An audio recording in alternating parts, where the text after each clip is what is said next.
Hello, everyone. Welcome to Elephants in the Room, where we'll be tackling the big topics like mental health, technology, the LGBTQ, and more.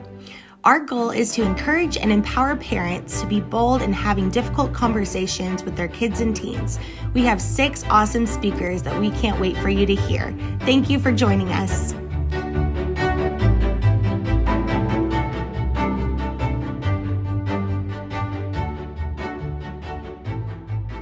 I am so thrilled to be with y'all this morning. I wish that I was with you in person, but I'm also not sad that I'm not driving in the weather that you have had. So I love that we get to do this over Zoom. And as Jared said, it really is amazing that we can just hop on a video call and talk together. So when it comes time for the technology week, remember that there are gifts with technology. When you start to freak out, remember that there are really some amazing things that we can do. When Abby called me about this series and she told me kind of the premise of it, I was so excited. This is so in line with everything I love about church, about God's people, about tackling hard things together. It is not going to be easy, but it is so important. So a little bit about me. My name is Sarah, and I have 3 boys. They are 10, 8, and 6. And I live in Texas with my husband and my kids attend the Brooks School of Learning and Mischief, which is a really fancy way of saying that we homeschool. And it's great. I hang out a lot with my kids. I also hang out a lot with teenagers in different capacities. So be it church student ministries, or more over the past several years, I've gotten more into the community, into some apartment complexes and into a high school down the road. And I'm able to facilitate support groups for teenagers coming from hard places. So there's a lot of mental health issues. There's a lot of LGBTQ kids. There's a lot of parents in prison, parents deported. There's a lot.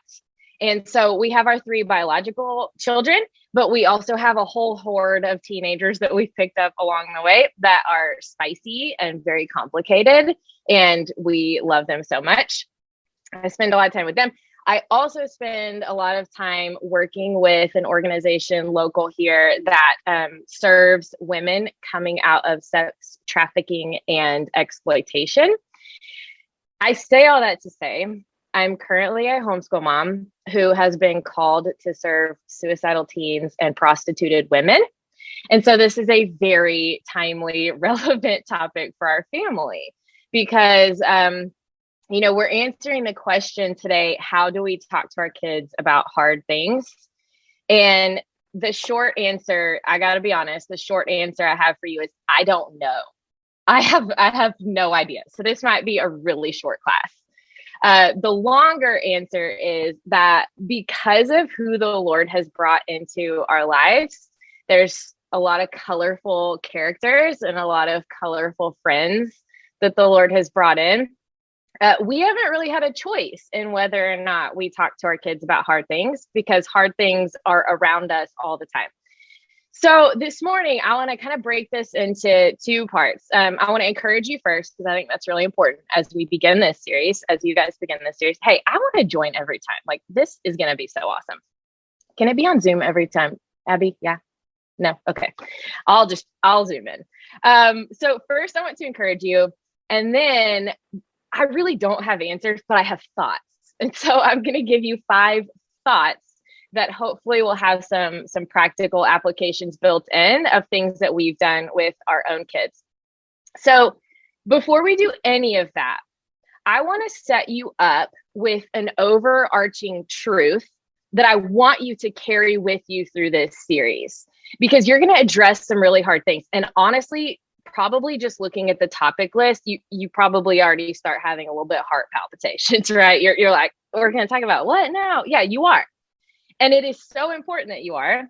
And I want you to remember, it's going to be hard, but we are not a people that shrink back. We are not given a spirit of fear. And so the Lord is going to equip you through these conversations the same way he's going to equip you to walk these out in your families. Some of my favorite verses for our culture and just to remember our role in this culture are tucked away in Acts 16. Let me see if I can get this up here. Acts 17, sorry. I love these verses. Read this with me. From one man, he, God, made all the nations that they should inhabit the whole earth. And he marked out their appointed times in history and the boundaries of their lands, so that they would seek him, God, and perhaps reach out for him and find him, though he is not far from any one of us. Okay, I love these verses because they remind us that God knows who we are. He knows who he's given us as kids. He knows who his kids' parents are. He knows all of this, but he also knows when we are. And he has appointed us for this time in history, for this set of issues in our culture, for this season in life and in all of the world. He has put us here as parents. He has put our kids here as kids, and he doesn't start a work that he's not going to finish. And so as you go through this series and as the heart palpitations kick in and as your pulse ticks up a little bit and as you start to hyperventilate, no, that's not the spirit that we've been given. The Lord knows exactly when he's called us to parent, which means he's going to equip us through that.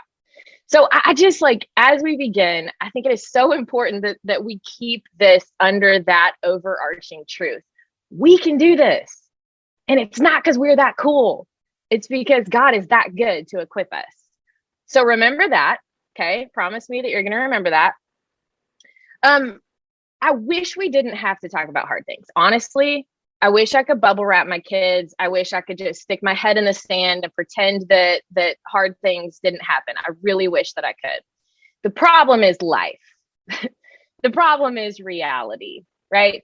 Life is hard. That's a reality of life. There's no escaping it. And so choosing to have hard conversations in our church and with our kids gives us the opportunity to disciple our kids, to equip our kids, to help them develop resiliency. We all want to protect our kids, but sometimes we think that protection means an absence, when really protection means equipping them. Man, I want to protect you. And that means that you're going to learn some things, but I want to give you some tools for how to think through this. I want to give you some hope into this situation. Sometimes protection looks a lot like equipping. So my options are with my kids, we can journey through this hard cultural topic together, or I can let you learn from Kim Kardashian or some kid at the lunch table. Those are my options, really. I mean, those are my options. I can either do this with you. We can either talk about this, even though we don't want to, or I can let you learn from random YouTube celebrity. Those aren't, I think I'm going to choose the former, as hard as it is, as challenging as it is.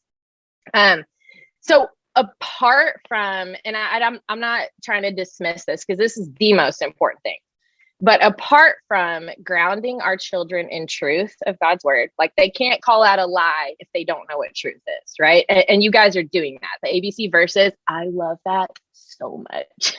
I was so pumped when Abby told me y'all did that. And your kids got a banquet. I took my kids to medieval times. 3 times we went to medieval times. I would much rather come join your banquet next time. So apart from grounding your kids in truth, which is the utmost importance, and apart from getting them in Christian community that does this thing together, those are super important, but they feel like kind of staples of Christian life. Apart from those 2 things, I'm going to give you 5 thoughts. Okay. Not answers. They're thoughts. 5 thoughts. So thought number 1, let me see if I can share my screen again. I don't need to walk you through that every time. I'll just click without announcing my clicks. Thought number 1, have a family mission or motto. Have a family mission or motto. What do you stand for? What does your family stand for? When it comes down to it, what is your family about? Do your kids know? Why is our family on planet Earth? Do I have an answer to that? There has to be an anchor for them to come back to. So when things are scary, when the world seems uncertain, What is our most important thing as Team Brooks? What is our most important thing as Team Winters? What is our job? So for us, our mission is love God, love others. I actually stole this mission from Jesus, and so it feels good, feels accurate. Love God, love others. We run everything through this mission. I ask my kids, what's our mission? They tell me. We run everything through this. Our calendar, our conversations, our extracurricular activities. How are these things helping me love God or love others? That's it. That's our mission. That's the whole shebang. I even use this on my prepubescent son who doesn't like to wear deodorant. We ran our mission through that choice. I was like, hey, buddy, let's think about wearing deodorant. What's our mission? Love God, love others. How might wearing deodorant fit into that mission? Well, it's not about loving God. It might be, loving. Yeah, it is about loving others. So I'm going to need you to put that on. We literally run everything through this mission, but it's important because when we encounter something hard, it gives us something very concrete to come back to. So when we hear something that confuses us about gender identity, this is what we come back to. Okay, I don't get that. How do we love God and love others in this? Or when a pandemic comes up and everyone's losing their minds. Okay, how do we love God and love others through this? Or when they watch the election coverage and they're like, why is everyone so angry? Buddy, how do we love God and love others even still, even when, even if? It gives us a very concrete anchor to come back to. This is our job. No matter what else comes up, this is our job. Put your head down, do your job. So have a family motto or a mission, or make sure your kids know, hey, this is what we stand for as a family. Thought number one. Helps us keep the main thing, the main thing. Thought number two, when it comes to having these tough conversations with your kids that we don't necessarily want to have, let the kid lead the conversation. Let the kid lead the conversation. So whether this is, talking to your kids about sex for the first time, or if it's, they are asking why a friend at school uses they, them pronouns. We can overthink things as parents. We can overthink it. And I think this is the biggest hang up when it comes to having hard conversations. We think we have to have all the answers first. We think, okay, let me have all the answers and then I will approach this subject with you. And that's so backwards, because half the time our kids don't need our grand explanation of how the world works. Half the time the one-liner suffices, or half the time a really well-placed question suffices. We don't have to have all the answers. We can let our kids lead the conversation, which not only keeps it age appropriate, like this is how much they can handle. I'm not going to try to over explain. They're going to ask me a question. I'm going to give the simplest answer I can. If they ask a follow-up question, we'll go from there. But so often we have this whole, I have a whole PowerPoint presentation about this. Let me approach this massive topic. When really it's like broken down into very bite-sized pieces, bite-sized conversations that happen all throughout growing up. So we have a teen mentee that stayed at our house a couple months ago. She had a suicide attempt. She went to the hospital. She is essentially homeless anyway. So after the hospital, she came to stay at our house until we got her some stable housing. That's a doozy. That's a doozy when you have small kids. And so, they love her, but they were very confused about what was going on. And so, and that's a hard subject, obviously. So they would ask like, hey, where's she been? And I, hey, just like we keep our bodies healthy and when they get sick, we go to the doctor, we got to keep our minds healthy. And sometimes we got to go to the doctor because our minds get sick. And so she was just getting her mind healthy. Cool. Can we go play Pokemon? That was it. That was the end of the conversation. And as they get bigger, they're going to understand more of what was going on. But that's all they needed right then. They didn't need anything else past that. Now, the flip side of that conversation with the teenager was obviously much different. She was asking much harder questions, and she was asking much deeper, heartfelt questions. As they get bigger, those little answers don't suffice. But even in her questions, she was not looking for my answers. She was looking for a safe place and was really wondering, are you going to sit with me in this mushy middle? Are you a safe place to sit with me in my questions? I don't need your answers because there's not a good answer. Why do I feel this way? Why did I do that? I don't know. I just said, I don't know, love. You want to tell me what it was like? I don't have an answer to that. But truthfully, she wasn't looking for an answer. She just was looking for me to be a safe place and to know that her questions were okay. They weren't too scary for me. So as you have these conversations, no matter what it is, let the kids lead. So if they're little kids, half the time, a one-liner they're good with. And as they get bigger, maybe they're not looking for answers. They're just looking to know, hey, is this cool that I'm wondering this? Is it okay that I'm asking these questions? So don't overthink the answers. Don't have your answer all planned out. Don't sit down for a big conversation. Just plan these little tiny bites as you go along and as they get bigger. And be very comfortable saying, I don't know. I have no idea. Be very comfortable saying that. They're very comfortable saying that. We can be too. Man, I have no idea. Should we figure this out together? I don't know.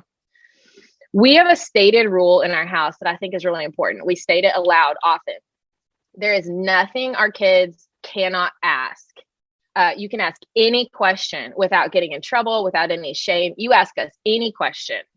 And if you're too embarrassed to ask us in person, then you write a note and you slip it to us. We will either follow up with a conversation or we will follow up with some resources for you to be able to learn more. It's stated in our house, hey, nothing's too taboo. It is open line of communication. And I think that's super important too. Thought number 3, which leads perfectly into this, is have good resources. You're not an expert on everything. Like maybe not even anything. I'm really not an expert on anything. But there are people that are experts on very specific things. And so when it comes to some of these bigger conversations that quite honestly, I have no idea how to have with my kids, I look for great resources because there are people out there who know how to answer these questions really well. And so I want to tap into that. Like I want in my home to always have good resources available to my kids. These big, hot topics, I don't want them to be big, hot, taboo topics. I want them to just be another thing that we can work through as a family as we live in this culture. So when it comes time to so we have lots of literature. I'm kind of a bibliophile and I have books everywhere. I'm going to show you some books that I can send as a resource later to Abby if you're interested. But here's what I mean. Like, I don't know how to talk to my kids about sex. I've never done this. I've never been a parent before who's had to do this. This is my first time. And so I found literature that was helpful to them. So I found books that help explain their bodies and sex. And I leave these books just with the rest of their books so that they know, hey, this is just another thing that we talk about. Like, this isn't a secret book that, oh, you want to read the sex books? No, they're just part of our normal literature so that if you want to know more, you can go read it again. Or, the 2020, the racial tension, my kids were seeing Black Lives Matter, the protests, they had so many questions. I don't know. Let's figure this out together. So I try to find really good literature that helps them understand different cultures and helps them understand, just some of these racial issues. I look very intentionally for good literature and for good resources to give to my kids. Hey, you can learn about this too. And this is just another thing that we talk about, just like anything else. When 9/11 20th anniversary, Afghanistan was just in shambles as the US troops were pulling out. And my kids saw, I don't remember where, how, or what they saw, but they asked questions about it. And I didn't, there's not a good answer. And so what we did was we packed up the car and we drove to a local Afghan restaurant, which I realize is probably maybe not in Jonesboro, but in Dallas-Fort Worth, you have, all these crazy restaurants.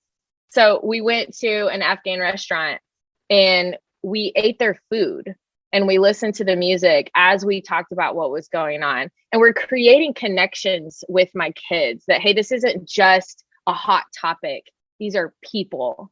And experiencing a little bit of this culture gives us a little bit more compassion. So whether it's books or experiencing somebody's story that's different than yours, have good resources available to you. Don't think you have to be the expert. Rely on other people. Ask other people questions that seem like they have done this before or in a different stage of life. I want to plug real fast. One of the organizations I'm big time part of is called Teen Life. This is who I facilitate my support groups through. And they have a podcast that answers all of the questions you guys are going to talk about and more. It's fantastic. Highly recommend it for parents, for grandparents, for teachers, for really any adult who's ever seen a child in the wild should listen to this podcast because they just address things in a really good way. Teen Life podcast, awesome resource. Okay, that was thought number 3. Did I miss anything? Oh, this is my favorite. This is kind of dumb, but I feel like it will make y'all laugh. I hope it will, to break up some of the hard topics. One of the other resources we've given our kids is, I realized pretty quickly that just the demographic of people that God has put in our lives are just spicy. They're spicy. And being around them, my kids hear and see things I just kind of wish they didn't. And they're safe. Like we're very intentional about keeping them safe. But, there's things that I'm like, you're going to hear things I don't love, but I also kind of need you to not gasp audibly every time you hear something that you think is a really bad word. It's really like a medium bad word. So we came up with this leveling system for curse words. This was a resource that we gave our children. We level our curse words from 1 to 4. So we talk about it. They don't know all the curse words, but sometimes they'll hear what they think is, and they're like, was that a curse? What level is it? And I'm like, it's a 4. And they're like, it's a big deal. Level 4 is like, it not only never comes out of your mouth, it also kind of warrants standing up and saying, hey, we don't say that. Versus a level 1, you don't have to tell the person we don't say that. You can just kind of let it go. It's not a big deal to really big deal. You should maybe say something. We have this whole leveling system. You'll hear about it in our video, so I wanted to tell you about it.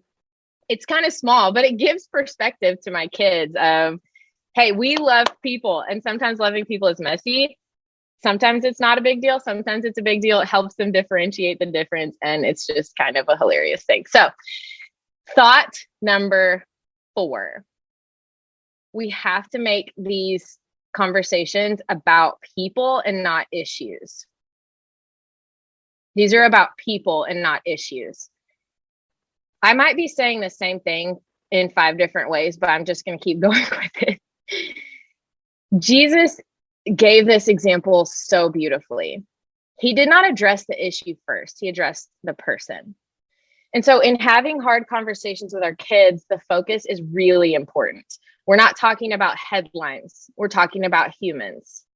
And so putting ourselves in another person's shoes, listening to another person's perspective. I'm trying to raise curious listeners where we listen curiously, not with our ideas set in place, but I'm listening curiously because I want to understand you. So in having these hard conversations, the focus is really important. We're not talking about the what.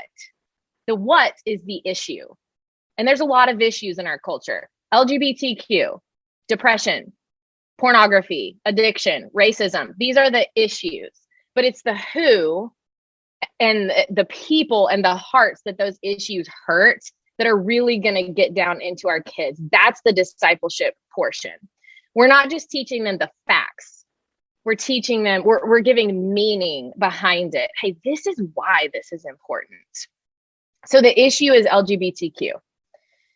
But the heart that's hurting behind that is the high school kid who has no idea who they are or why they matter. And they're trying to work that out through their sexuality. That's the heart behind the issue.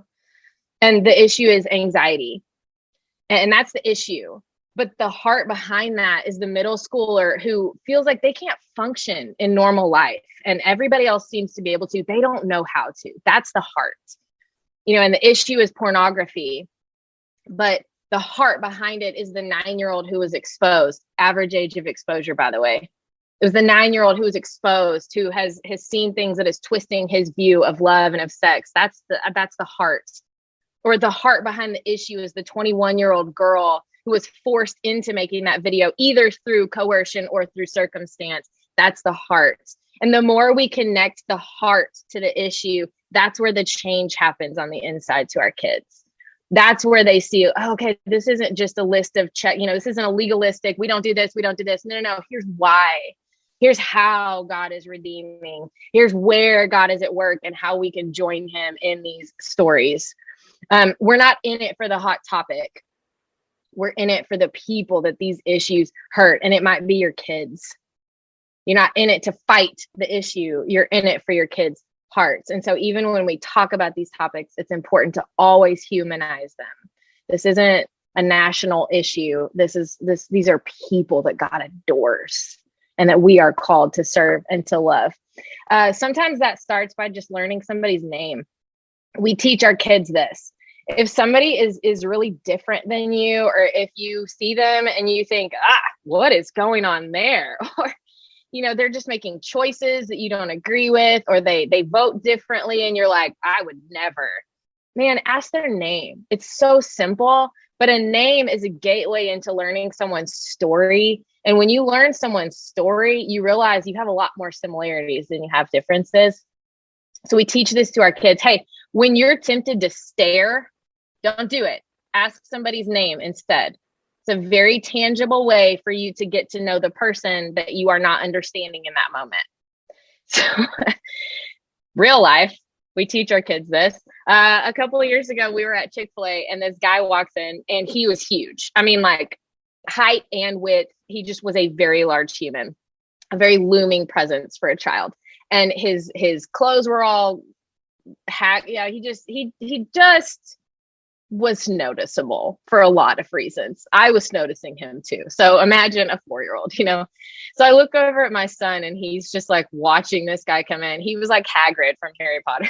He's just like, and I watched him stare at this man. And then I watched our training click into place. And so he goes, while staring at the man, what is your name? And the guy was like, John or whatever. And he goes, okay. And that was it. That was the end of the conversation. So we are building foundations, not perfection. We are building foundations. And so they're still kids. And so it's still going to come out in a very kid way, but we are building foundations that they can work from. Number 5, last one. Find God's work and join it. Find God's work and join it. This sounds like kind of a Christian, of course that would be number 5 in a Christian class. This is a very Christian answer. But it's just true. It's true. Find God's work and join it and encourage your kids to do the same. So the really cool thing to me about teenagers and the next generations is that they are very serious about social change, about injustice. They're very serious about breaking down stigmas, about mental health. They are very passionate about making the world a better place. Naturally, they are. I think part of it is, although they are exposed to more than any generation ever has been, they also have more tools to bring about change than any generation has. And so they can get online and create a GoFundMe about something that they're very passionate about, and they can raise actual dollars to make a difference. It's really amazing the tools that they have and their level of passion about really doing something. It's awesome. So as parents, we can encourage and empower and invite our kids. Hey, what is it that your heart beats for? What is it? Where does your passion burn? What has God put inside of you that just makes you want to go do something? Let's figure out what that is and find a way to partner you with someone or with an organization or figure out a way for you to join the work that God is doing. One of my kids is just devastated by racial inequality. He thinks about it all the time. He talks about it all the time. Another one of my sons is just crushed by lonely people, invisibles, people who don't have friends. Their hearts beat for different things. And because that's how God made them. He made us all different. And that's why it takes all of us. And so figuring out what those things are and then encouraging our kids, hey, God is doing things. Let's figure out how you can do this. The thing that breaks your heart about culture, let's figure out how you can join God's redemptive work in this culture. That sounds really vague and possibly too optimistic, but very practically, here's what this looks like in our house. My kids aren't that old, so I can't just send them off to like go volunteer somewhere at this point. But they join in the work that I'm doing in age appropriate ways, which is tricky when you're dealing with women, human trafficking and kids coming from complex trauma. Like it's a little hard to get it kid appropriate. But here's an example. My son, whose heart breaks for lonely people. When I go run my support groups for teenagers, when I say that these kids are coming from hard places, that is the understatement of the century. You pick your trauma, you pick the world's worst thing that could happen to you, compound that. These are my kids. I mean, I cannot express to you these kids' stories and how hopeless it seems at times. And in a public setting, I can only go so far telling them about hope. I can give them some Band-Aids, but I mean, it is tough. My kids don't know any of that. All they know is that when mom leaves on Wednesdays, she goes to teenagers who need to be reminded that they're loved. That's what they know.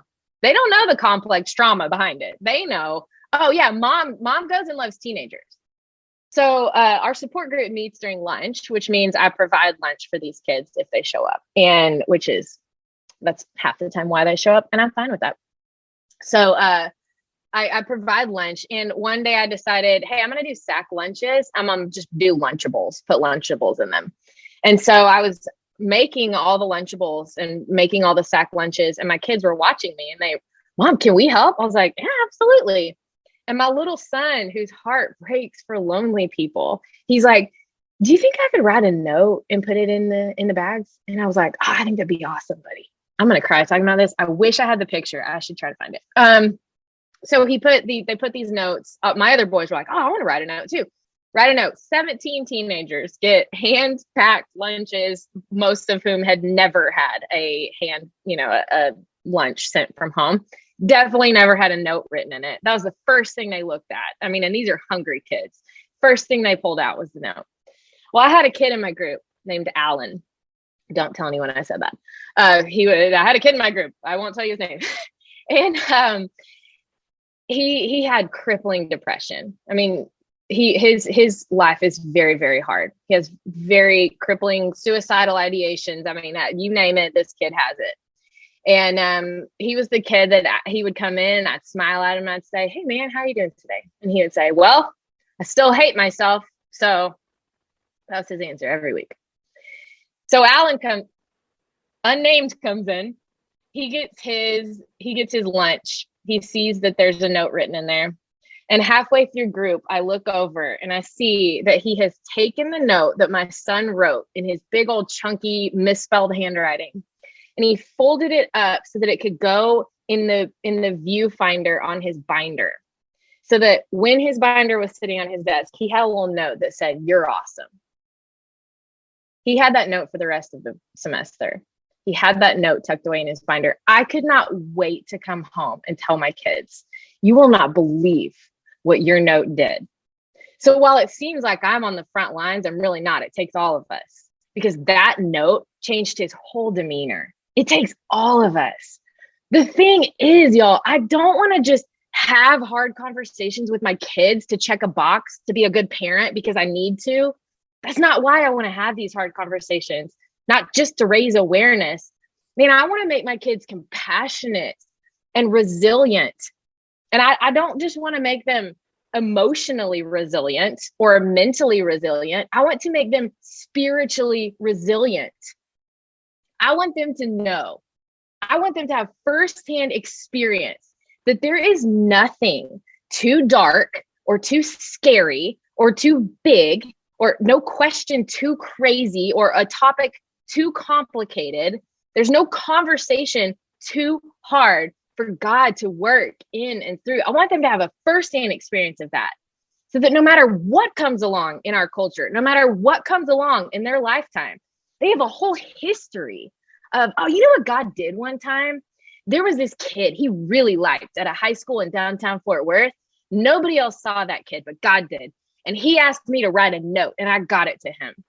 That's what I want them to know. When these topics feel too big, I want them to know. I want them to have the faith resilience that says, oh, no, there's nothing too big. I've seen it.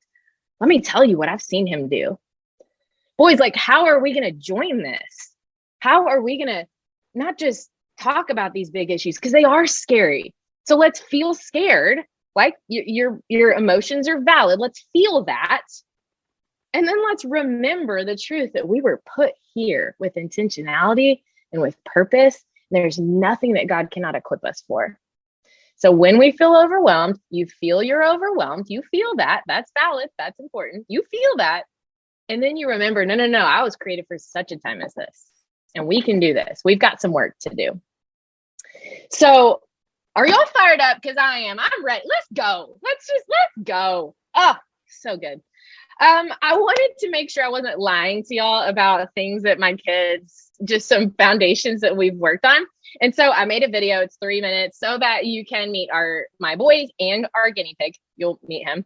And just hear in their own words a lot of what I said. I will say I prepped them on our topics so that the video would be a little bit shorter than it would have been. But all of these answers are genuinely the answers that they gave. They're adorable. Let's see if Micah can make that happen. So I told you guys we were going to be hanging out with a church in Jonesboro, Arkansas, close to where Papa lives. Really? Yeah, kind of. And this is the church that their children's ministry is doing the ABC Bible verses like y'all did, which is pretty awesome that there's a whole church of kids doing what y'all did. That's pretty cool. Yeah? Yeah. And so I want you to introduce yourself real fast. Let's start with you. My name is Davis and I'm 6 years old. 6, nice. I'm Beckett and I'm 10. Yep. Who's this? Baloney and he's like 3/4. Yeah, Baloney. He's our class pet. I'm Hutton and I'm 7. You're not 7. 8. You just turned 8. You joker. So we are talking with this church about hard things. Like there are things that happen in life and in the world that just kind of are gross and make us feel kind of bad, but it's important to talk about and it's important to see how God is working in those. What are some hard topics you think that we talk about as a family? Black lives. Black Lives Matter, like racial equality. What else? 9/11. 9/11. That's rough. Talking about But we- God and cuss word. Cuss words. Talking about God in a cuss word. What level would it be if you use God? 4. Yeah, level 4. I agree. 18. Yeah, probably level 18. So we're also talking about when people feel different from us or we're not quite sure how to talk to people because they seem different than us. What is the quickest thing that we can do, the most important thing we can do when somebody seems really different and we're not sure what to say? What can we do, Davis? Ask their name. Ask their name. Why is that important, Hutton? So they don't feel invisible? So they don't feel invisible. And when we ask their name, we might learn a little bit more about what? We might find similarities between Yeah. us. Totally. We might find similarities. That's exactly right. Hutton, what is Team Brooks' job on earth? What's our job? Love God, love her. Love God and love others. How do you think what is one way you think that we do that? Making the invisibles visible. Making invisibles visible. I love that answer. Baloney has a lot to say. I don't know if you can hear him, but he's just chirping away. And thanks for letting us hang out with you. Very interesting. Yes. Team Brooks here, over and out. Everyone wave at our friends at Jonesboro. Wave. Oh, baby. It's yummy. So there you have it. They were cracking me up. I had no idea what they were going to say. I was like, oh, good thing there's an edit button. They did awesome. I want to make this connection real fast because I didn't. And I realized that verse I read you in Acts, the reason, and I want you to pay attention to this in the second half of the verse, the reason God has placed us in different times and in different places, the reason is so that people can try to find him and try to feel their way to him. And we can point and say, oh no, he's right there. He's not far from any one of us. He's not far from any time. He's not far from any situation. That's the whole reason he put us here. It's so that we can point and say, oh, that's God right there. He's making all things new, including this. So there you go. Just need to circle back on that because I didn't actually make that connection. But are there any questions, comments, concerns?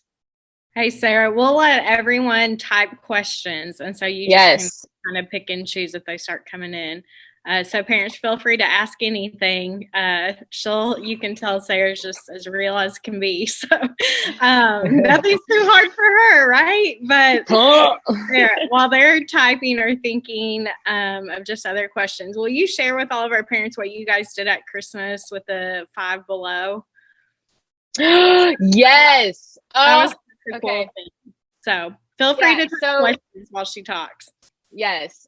We always do Advent activities, and I fancy myself we didn't do Advent growing up in our, church, in Church of Christ, we didn't do Advent. So it's like a new, and I don't even think we do it right, but we do activities every day leading up to Christmas. And so one of our activities was each of the boys wrote a note that said, Merry Christmas, hope you have a great day, whatever. I didn't read them. I probably should have, but they wrote notes, and they each had dollar bills or a $5 bill. And we went to Five Below. We put the note with the $5 bill in a little Ziploc, and then we hid them throughout the store. And so as someone's coming along to shop, they find this little bonus $5 that they get to spend at the store. And not only is it exciting for the person that finds it, it was so fun to watch my boys get so excited to be generous. I mean, they were like, in fact, I tried to go to the Dollar Tree because it's only $1.25 now, $1.25. They were like, oh, we got to go to Five Below because there's no good toys at Dollar Tree, and we want people to be able to buy good stuff. And I'm like, you're not wrong. So it was just so much fun. We had done it in years past at Dollar Tree, but this was the most fun. That it's become a new favorite family tradition that helps teach them generosity. So you guys should follow Sarah on social media too. She's actually on a Sabbath, right, Sarah? Social media Sabbath.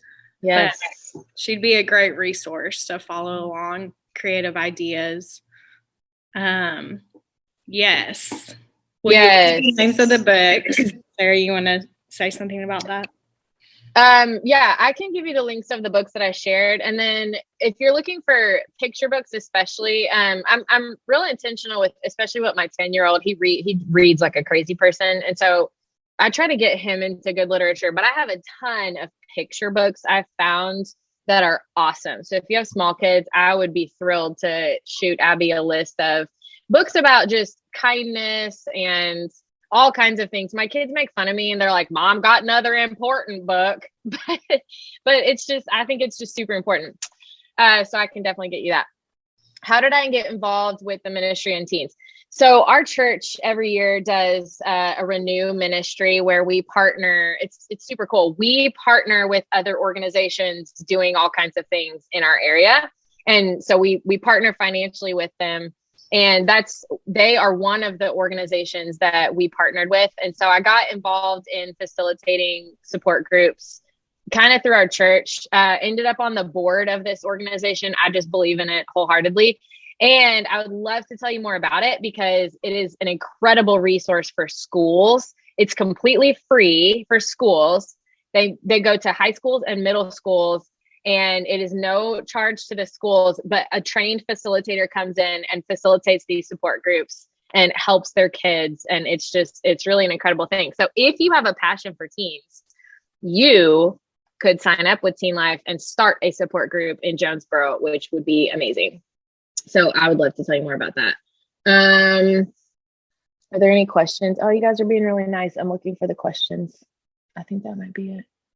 Oh, Team Lovin's motto. I love that. I want to hear what your motto is, Team Lovin's. Okay.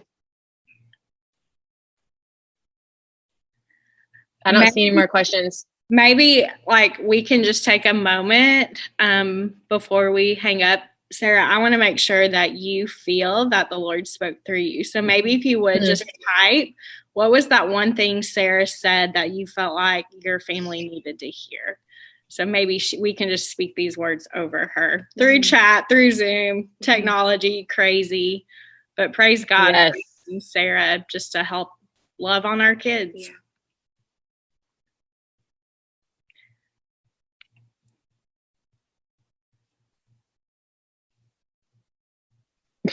I love them. Well, silent waiting. Come on, guys. We were made to do hard things. Okay. There were just so many things. I had to choose one. People, not the issue. Good. Yeah. I don't have to be an expert. Mm-hmm. Yeah. Isn't that so freeing to really think about, like, I don't actually have to have the answers, because nobody does. It's the conversations that, man. People, not the issue. Cuss word ranking. Yes. When someone says but, someone would say but, and my kids are like, and I'm like, boys, the people that we are around say much worse things than that, but they're still not like, don't say those words, but also don't gasp, because it makes people feel weird. I think too, Sarah, like your story about the name was so good. So even for me as an adult, sometimes I'm staring and I'm not meaning to, but that was so good. Just about their names. That was really strong. Yeah, it's so, again, it's like you're not really solving world issues with that, but you're focusing on one person, and that's what the whole thing is, I think. And it's just having those little tiny tools. That's a little tool, but I think it makes a big difference, especially, and I think just the demographic of people God has me with, I see a lot. I see, between exotic dancers and children on the, who are like pansexual, there's a lot of times where I want to be like, what? And I just, hey, what's your name? What's it like to be you? Because it feels like very different than what it's like to be me. Yeah. Hey, Sarah, we did get a question. Someone said, how do you handle gender identity? Do you see the question? Yeah, I see it. Man, that's tricky. My 8-year-old is very similar in he just notices things that his brothers don't, and he's very into art and all these things. And we have a tendency, just because of how culture has run historically, to put people into these gender categories. I think there's some middle ground, right? There's some middle ground between these traditional gender roles I think we've boxed people into too much, versus erasing gender entirely, which is bonkers. So I think there's some middle ground of where to find that. I hope that they address that question better in the week on that. But it's hard, especially with, we are around a lot of LGBTQ teens, and those conversations are just interesting with my kids. Honestly, I throw it back to them often. To answer your question about the color purple, I try not to do that. I try to separate traditional gender roles, like, oh, boys shouldn't want to cook. Like, oh no, that's dumb. Yeah, boys love to cook. Why am I trying to say that? Because that's just been ingrained. So I try to separate that, while at the same time, when we come up against really the gender fluidity that we see in culture, I try to throw it back to my kids. Like, hey, what do you think about that? And they're like, I don't know, it's kind of weird. And I'm like, yeah. And honestly, like, that's the end of the conversation with an 8-year-old. And then there's other times where we go a little bit deeper, but I would just I'll be careful not to give him like a complex about liking the color purple, which is easy to do. Honestly, it's easy to pick up on those little things and like, no, it's steer. Try not to do that. But at the same time, let them think through issues as much as you are. Cause honestly, it is crazy. And we're all kind of like, I don't know the answer to that. But I think they're going to be able to address that better, hopefully, than that, whatever that answer was. Yeah. That's great. Hey, Sarah, we, parents, if you'll stay on, we want to do a few things. And Sarah, of course, you can stay on too, but just thank you so much for coming. We wanted to bring you in person and it just didn't work out, but this was just so rich and so good. Yes, so thank you so much. It was so good. Thank y'all for having me. I'm trying to read these before they go away. I have to come back in person. That's like the only answer to this is I will come back and hang out with you guys in person. But thank you so much. You guys are awesome. The fact that you showed up today, the fact that you're showing up to this series means that you're doing a good job. So rest in that. We can do it. All right. Awesome. I'm going to go finish my coffee. Okay. Bye, Sarah. Thank you. All right. Thank y'all.